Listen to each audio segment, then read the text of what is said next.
آغاز کرتی ہوں، پستی سے بلندی کی طرف پرواز کرتی ہوں، خدا کے نام سے تقریر کا آغاز کرتی ہوں۔ آج کے اس پروگرام میں تشریف لائے ہوئے علماء اکرام، مہمانان اعزام اور میری پیاری ماؤں اور بہنوں،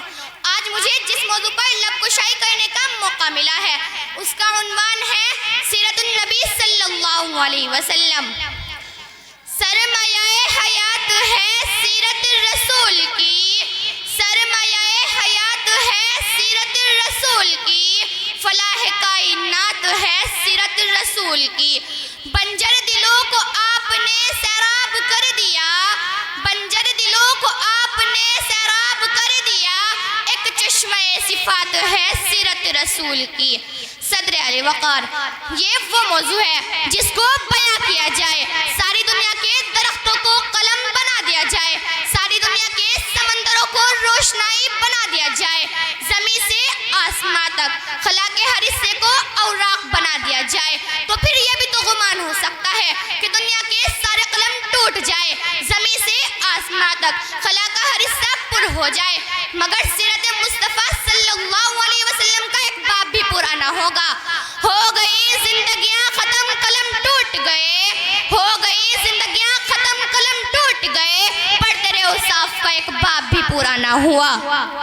صدر علی وقار، حضور کی آمد سے پہلے عرب میں جہالت کا دور دورہ تھا، انسانی قدریں ناپید تھی، کہیں پانی پینے پلانے پہ جھگڑا تو کہیں گھوڑے آگے دوڑانے پہ جھگڑا، یوں ہی روز ہوتی تھی تکرار ان میں، یوں ہی روز چلتی تھی تلوار ان میں، پھر رحمت خداوندی کو جوش آیا کہ وہ انسانوں کو ظلم و جبر سے نکالنے کے لیے، ان کے دکھوں کا مداوا کرنے کے لیے، ان کے زخموں پر مرہم رکھنے کے لیے رحمت دو جہاں کو رحمت للعالمین بنا کر بھیجتے ہیں، اور ساتھ میں فرماتے ہیں وَمَا أَرْسَلْنَاكَ إِلَّا رَحْمَةً لِلْعَالَمِينَ، ہم نے آپ کو تمام جہانوں کے لیے رحمت بنا کر بھیجا۔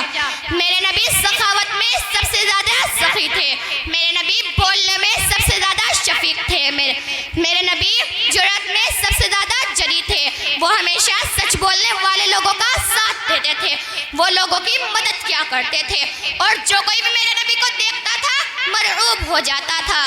حسن یوسف کو دیکھ کر کٹ گئی انگلیاں، حسن یوسف کو دیکھ کر کٹ گئی انگلیاں،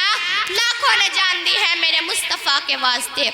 اور ایک نعت لکھنے والے نے کیا خوب لکھا کہ اب میری نگاہوں میں جچتا نہیں کوئی، کہ اب میری نگاہوں میں جچتا نہیں کوئی، جیسے تھے میرے سرکار ویسا نہیں کوئی، تم سا ہنسی تو آنکھوں نے دیکھا نہیں کوئی، تم سا ہنسی تو آنکھوں نے دیکھا نہیں کوئی، یہ شان لطافت ہے کہ سایہ نہیں کوئی۔ اے ضرب نظر دیکھ مگر دیکھ ادب سے، اے ضرب نظر دیکھ مگر دیکھ ادب سے، سرکار کا جلوہ ہے تماشا نہیں کوئی۔ اور آخر میں بس یہی کہنا چاہوں گی کہ میرے نبی کے نقش قدم پر چلو تو بات بنے، صرف یاد بنانے سے کچھ نہیں ملتا۔ اور میں وقت کی نزاکت کو دیکھنے ہوئے اپنی تقریر کو اس شعر کے ساتھ ختم کرنا چاہتی ہوں کہ نقش قدم نبی کے ہیں جنت کے راستے، کہ نقش قدم نبی کے ہیں جنت کے راستے، اللہ سے ملاتے ہیں سنت کے راستے۔ وما علینا الا البلاغ۔ السلام۔ ایک اور بچی ہے